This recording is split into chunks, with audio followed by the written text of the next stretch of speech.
ख्वाब हो तुम या कोई हकीकत, कौन हो तुम? गया मैं उसको भुलाता चला गया।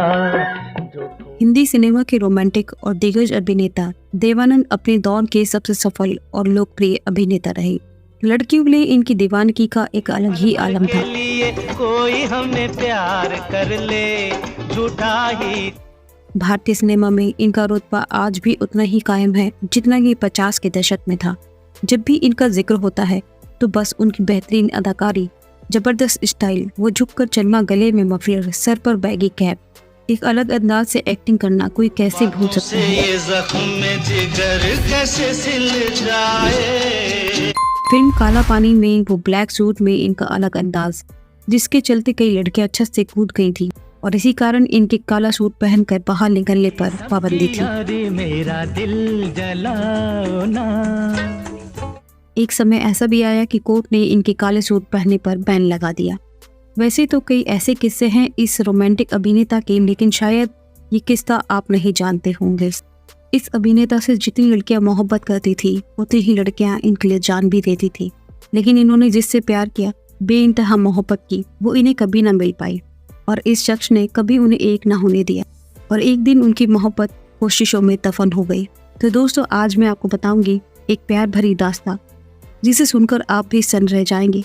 बताऊंगी इनके बारे में और भी बहुत कुछ, तो बने रहिए हमारे साथ। प्यार का राग सुनो, प्यार का। देवानंद 40 के दशक की अभिनेत्री सुरैया से प्यार कर बैठे थे। यूँ तो किस्सा बड़ा ही फिल्मी है, जिसमें जितना प्यार और रोमांस था उतनी ही ट्रेजिक एंडिंग भी थी। सुरैया उन दिनों इंडस्ट्री की हाई पेड टॉप एक्ट्रेस पे सी थी। जिस समय देवानंद शूटिंग पे पैदल जाते थे, उस समय सुरैया के पास लंबी लंबी कारें हुआ करती थी। सुरैया और देव की मुलाकात 1948 में आई फिल्म विद्या के सेट पर हुई। उसी फिल्म का एक गाना था जिसमें सुरैया को नाव में बैठकर नदी में गाने के लिए शूट करना था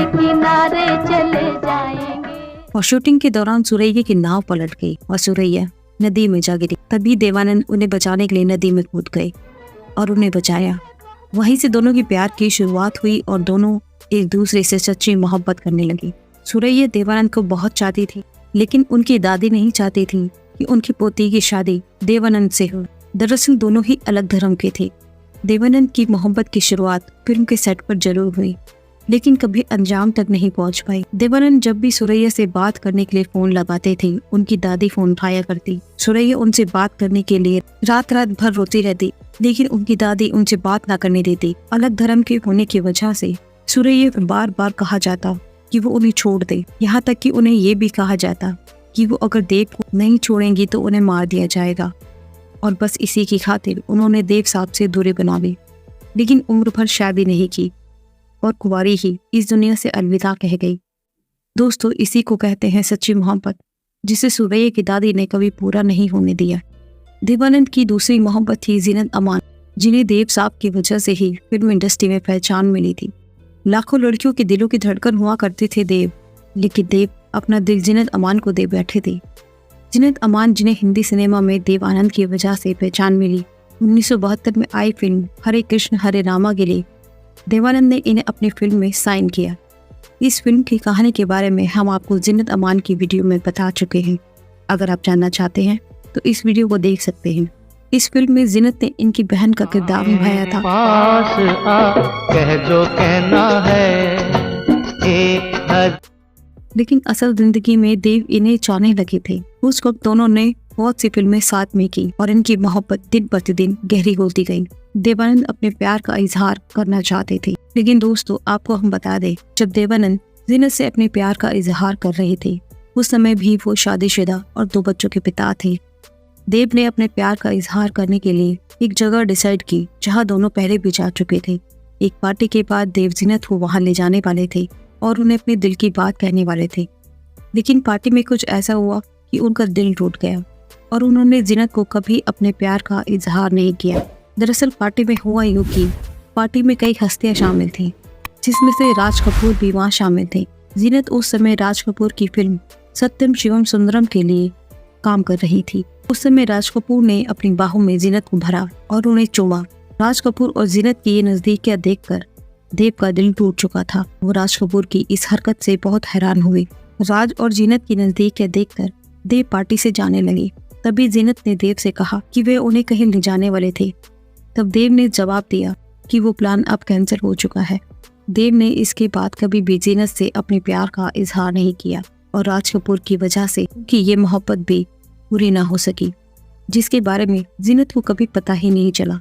लेकिन कुछ समय बाद जब देव ने अपनी ऑटोबायोग्राफी में सब लिखा, ऐसा कुछ भी नहीं था, तब जीनत इस बात से वाकिफ हो पाई, जिस पर जीनत ने खुलासा किया कि उस समय देव साहब की वो गलतफहमी थी। हालांकि उस समय जीनत का नाम कई एक्ट्रेस के साथ जोड़ा गया था। तो इस तरह देव की ये मोहब्बत भी अधूरी रह गई। देव की पहली मोहब्बत अधूरी रह गई थी, जिस वजह से वो काफी मायूस हो चुके थे। आखिरकार उनकी मुलाकात कल्पना कार्तिक से हुई। कल्पना कार्तिक देव की भाभी की चचेरी बहन थी, जिन्हें चेतन आनंद ने लॉन्च किया। 1951 में आई फिल्म बाजी में इन्होंने डॉक्टर रजनी का किरदार निभाकर अपने आप को साबित किया। फिल्म में वो देवानंद के अपोजिट नजर आई। ये फिल्म बॉक्स ऑफिस पर काफी पसंद की गई। कल्पना कार्तिक ने 50 के दशक में महज 6 फिल्मों में काम किया और 6 ही फिल्म के निर्माता रही, और ये 6 फिल्म देवानंद के साथ ही की। इन फिल्मों की शूटिंग के दौरान देव कल्पना से प्यार करने लगे थे और कल्पना भी देव से प्यार करने लगी थी। देव कल्पना को सुरैया की तरह खोना नहीं चाहते थे, इसलिए उन दोनों ने 1954 में फिल्म टैक्सी ड्राइवर के सेट पर ही गुपचुप शादी कर ली थी। शादी के बाद कल्पना ने फिल्मों को अलविदा कह दिया और उनके 2 बच्चे हुए, सुनील आनंद और देवीना आनंद। तो दोस्तों, ये थी देवानंद की अधूरी मोहब्बत की कहानी। आशा है आज की पेशकश आपको अच्छी लगी होगी। अपनी राय, अपना सुझाव हमें कमेंट में जरूर बताएं। तो मिलते हैं आपसे अगली पेशकश में, तब तक के लिए टेक केयर। औलाद के भी दिल में उल्फत की आग भर दूं।